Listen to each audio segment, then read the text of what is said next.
कहानी शुरू करने से पहले जरा गोकुल का नजारा देखिए। ये गांव सिर्फ एक जगह नहीं बल्कि एक एहसास है, जहां हर सुबह नई उम्मीदों के साथ खिलती है और हर शाम मीठी यादों के साथ ढलती है। यमुना किनारे बसा, हरियाली से घिरा, गायों की रुनझुन और मक्खन की खुशबू से महकता गांव। यहाँ की मिट्टी में एक अलग ही अपनापन है जो हर आने जाने वाले को बांध लेता है। गोकुल की गलियों में बच्चों की किलकारियां गूंजती हैं और हर घर से ताजा मक्खन की खुशबू आती है। यहीं रहते हैं हमारे नटखट कन्हैया श्री कृष्ण। उनका बचपन गोकुल की रौनक है और उनकी शरारतें गांव की पहचान। कान्हा की शरारतें पूरे गांव में मशहूर थी। कभी मक्खन चुराना, कभी गोपियों को छेड़ना। उनकी हरकतों से गांव में हंसी की लहर दौड़ जाती थी। बच्चे उनकी नकल करते और बड़े भी उनकी मासूमियत पर मुस्कुरा उठते। यशोदा मैया हमेशा उनके पीछे भागती, कान्हा आज तो तुझे पकड़ ही लूंगी। लेकिन कान्हा की फुर्ती के आगे सब हार मान जाते। उनकी माँ की ममता और डांट में भी प्यार ही झलकता था। लेकिन कान्हा कहाँ पकड़ में आते। कभी पेड़ के पीछे छुप जाते तो कभी गायों के झुंड में गुम हो जाते। उनकी शरारतें सबको हंसा देती। गोकुल की सुबहें पक्षियों की चहचहाहट और ग्वालों की हंसी से गूंजती थी। सूरज की पहली किरण के साथ ही गांव में एक नई ऊर्जा भर जाती थी। ग्वाले अपने झुंड के साथ निकल पड़ते और बच्चे खेल में मग्न हो जाते। गोपियां यमुना से पानी भरते हुए कान्हा की शिकायतें करती, देखो आज फिर मक्खन चुरा लिया। लेकिन उनकी शिकायतों में भी एक मीठा सा अपनापन था। लेकिन उनकी बातों में भी प्यार छुपा होता। वे जानती थीं कि कान्हा की शरारतें ही उनके दिन को खास बनाती हैं। उनकी मुस्कान में कान्हा के लिए दुलार छुपा रहता। पूरा गांव एक परिवार की तरह रहता था और कान्हा उसकी जान थे। हर त्योहार, हर खुशी, हर दुख सब मिलकर बांटते थे। यहाँ हर कोई एक दूसरे के सुख दुख में साथ था। उनकी मौजूदगी से हर दिन त्योहार जैसा लगता। गांव में जब भी कोई उत्सव होता, कान्हा की शरारतें और भी रंग जमा देती। हर कोई उनके साथ हंसता, गाता और नाचता। कान्हा की आंखों में एक अलग चमक थी, जैसे वो सब कुछ जानते हो। उनकी मासूम मुस्कान में एक गहरा रहस्य छुपा था जो सबको आकर्षित करता था। उनकी तोतली बातें सबको मंत्रमुग्ध कर देती। बड़े बूढ़े भी उनकी बातों में खो जाते और बच्चे तो उनके सबसे बड़े साथी थे। लेकिन हर कहानी में एक मोड़ आता है। गोकुल की खुशियों के बीच एक नई चिंता ने जन्म लिया। गोकुल की खुशहाली पर भी एक मुसीबत आने वाली थी और उसका हल निकालेंगे हमारे कान्हा। गांव के लोग परेशान थे, लेकिन उन्हें भरोसा था कि कान्हा सब ठीक कर देंगे। चलिए देखते हैं आगे क्या होता है। गोकुल की इस कहानी में आगे और भी रोमांच है, जहां कान्हा अपने गांव को एक नई उम्मीद देंगे। एक दिन कान्हा ने देखा गांव में खूब तैयारियां हो रही हैं। हर तरफ रंग बिरंगी सजावटें, घरों के बाहर रंगोली और लोग बड़े उत्साह से एक दूसरे की मदद कर रहे हैं। बच्चे भी अपने अपने तरीके से त्योहार की रौनक बढ़ा रहे हैं। पकवान बन रहे हैं, घर घर में मिठाइयों की खुशबू है। महिलाएं आपस में हंसी मजाक करते हुए लड्डू, पेड़ा और कई तरह की मिठाइयां बना रही हैं। हर कोई इस खास दिन के लिए कुछ न कुछ तैयार कर रहा है। कान्हा ने उत्सुकता से पूछा, मैया ये सब किसके लिए? आज गांव में इतनी चहल पहल क्यों है? यशोदा मैया मुस्कुराई और बोली, लल्ला ये इंद्रदेव की पूजा है। हर साल हम सब मिलकर इंद्रदेव को प्रसन्न करने के लिए ये आयोजन करते हैं। नंद बाबा ने भी समझाया, इंद्रदेव बारिश के देवता हैं। उनकी कृपा से ही हमारे खेतों में हरियाली आती है, फसलें लहलहाती हैं। उनकी कृपा से खेत लहलहाते हैं और गांव में खुशहाली आती है। अगर समय पर बारिश न हो तो सब कुछ सूख जाता है। गायों को चारा मिलता है और हमारे पशु भी तंदुरुस्त रहते हैं। बारिश से ही जीवन चलता है, इसलिए हम हर साल उनकी पूजा करते हैं ताकि इंद्रदेव खुश रहे और हमें अच्छी बारिश दे। यह परंपरा हमारे पूर्वजों से चली आ रही है। गांव वाले मानते थे कि अगर इंद्रदेव नाराज हो गए तो बारिश नहीं होगी, सूखा पड़ जाएगा, सबकी मेहनत बेकार चली जाएगी और गांव में संकट आ जाएगा। कान्हा के मन में सवाल उठे, बारिश तो बादल करते हैं, इंद्रदेव को पूजा की जरूरत क्यों? क्या सच में सिर्फ पूजा से बारिश आती है या इसके पीछे कोई और कारण है? कान्हा की आंखों में एक नई सोच की चमक थी। वो सोच रहे थे कि शायद समय आ गया है जब गांव वालों को कुछ नया समझाया जाए। वो गोकुल वालों की सोच बदलने वाले थे। कान्हा ने ठान लिया कि वे सबको एक नई राह दिखाएंगे। आगे देखिए कान्हा क्या नया सुझाव देते हैं और कैसे बदलते हैं गोकुल की परंपरा को। गांव में चारों ओर उत्सव का माहौल था। सभी लोग इंद्रदेव की पूजा में व्यस्त थे।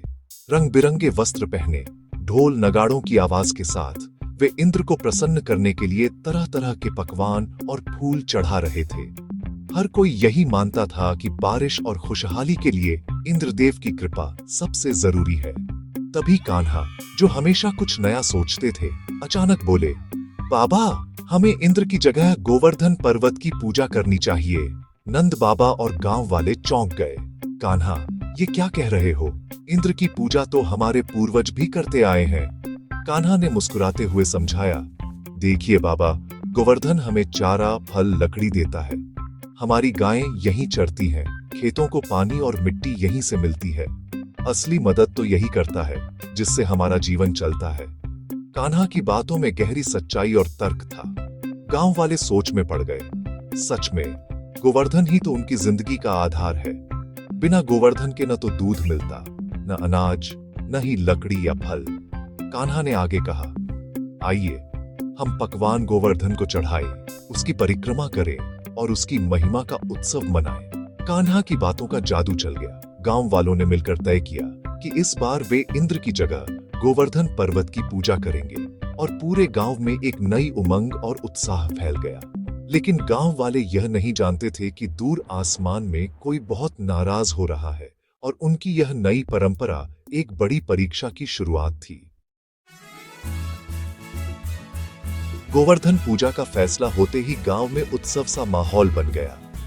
गोपियां गीत गाते हुए पकवान बना रही थीं, माखन, पूड़ियां, 56 भोग। ग्वाले गायों को सजाकर फूलों की मालाएं पहनाकर लाए।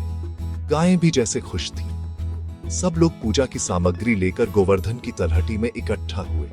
पूरा गांव एक मेले जैसा लग रहा था। कान्हा ने सबको कहा, आज हम सब मिलकर गोवर्धन बाबा को भोग लगाएंगे, फिर साथ बैठकर खाएंगे। पूजा शुरू हुई, आरती गाई गई, सबने पर्वत की परिक्रमा की। गांव वाले नाच गा रहे थे, लेकिन उनकी ये खुशी ज्यादा देर टिकने वाली नहीं थी। स्वर्ग में इंद्रदेव ने देखा, गोकुल ने उनकी पूजा छोड़ दी। उनका अहंकार जाग गया। इन लोगों को सबक सिखाना होगा। इंद्र ने अपने सबसे भयानक बादलों को बुलाया। आदेश मिला, गोकुल पर ऐसी बारिश बरसाओ कि सब डूब जाए। काले बादल छा गए। दिन में अंधेरा, बिजली कड़कने लगी। गांव वाले डर गए। इंद्रदेव नाराज हैं। मूसलाधार बारिश शुरू हो गई। यमुना में बाढ़, गलियों में पानी, लोग घबराए। सब भागे भागे कान्हा के पास पहुंचे। लल्ला, हमें बचाओ। कान्हा के चेहरे पर बस एक शांत मुस्कान थी, जैसे उन्हें सब पता हो। कान्हा बोले, डरो मत, जिसकी पूजा की है वही रक्षा करेगा। सबको लेकर गोवर्धन पर्वत के पास पहुंचे। बारिश तेज होती जा रही थी। कान्हा ने पर्वत को प्रणाम किया, फिर अपनी छोटी उंगली पर पूरा पर्वत उठा लिया। गांव वाले हैरान, 7 साल का बच्चा, इतना बड़ा पर्वत। कान्हा बोले, सब लोग गायों और परिवार के साथ पर्वत के नीचे आ जाओ। पर्वत के नीचे सब सुरक्षित थे। बाहर प्रलय, अंदर शांति। सबको समझ आ गया, कन्हैया कोई साधारण बालक नहीं, स्वयं भगवान है। इंद्र ने बारिश और तेज कर दी। देखता हूं कृष्ण कब तक पर्वत उठाए रखता है। लेकिन पर्वत के नीचे सब सुरक्षित थे। कृष्ण मुस्कुरा रहे थे, बच्चे खेल रहे थे, गोपियां गीत गा रही थीं। 1 दिन, 2 दिन, 7 दिन और 7 रात बीत गए। कृष्ण बिना थके पर्वत उठाए रहे। गांव वालों को किसी चीज की कमी नहीं हुई। देवता भी आकाश से ये लीला देख रहे थे। सब हैरान थे, ये कोई साधारण बालक नहीं। देवताओं ने इंद्र को समझाया, हे देवराज, मान जाओ। लेकिन इंद्र का अहंकार अभी भी बाकी था। 7 दिन बाद इंद्र के बादल थक गए। पानी खत्म हो गया। गोकुल सुरक्षित था। इंद्र को अपनी गलती का एहसास हुआ। वो कृष्ण के चरणों में गिर पड़े। हे प्रभु, मुझे क्षमा करे। कृष्ण बोले, मैंने ये लीला तुम्हारा अहंकार तोड़ने के लिए रची थी। पूजा डर से नहीं, प्रेम और कर्म से होनी चाहिए। इंद्र ने वचन दिया, अब कभी शक्ति का गलत इस्तेमाल नहीं करेंगे। कृष्ण ने पर्वत वापस रख दिया। आसमान साफ, सूरज चमक उठा। गांव वाले बाहर निकले। गोकुल सुरक्षित, कृष्ण भगवान की जय के नारे गूंजे। तभी से हर साल गोवर्धन पूजा का त्योहार मनाया जाता है। तो इस कहानी से क्या सीख मिलती है? पूजा डर से नहीं, प्रेम और कृतज्ञता से करनी चाहिए। कृष्ण ने सिखाया, जो सच में मदद करता है उसका सम्मान करो, प्रकृति का आदर करो। गोवर्धन पर्वत प्रकृति का प्रतीक है, उसकी रक्षा करो, आभार मानो। अहंकार किसी का नहीं टिकता, इंद्र भी हार गए। विनम्र रहना जरूरी है। भगवान पर विश्वास रखो, मुसीबत में भरोसा रखो, मदद जरूर मिलेगी। यही है गोवर्धन पर्वत की कहानी। कर्म, प्रकृति, प्रेम, विनम्रता और भक्ति का पाठ। बोलो गिरिराज महाराज की जय।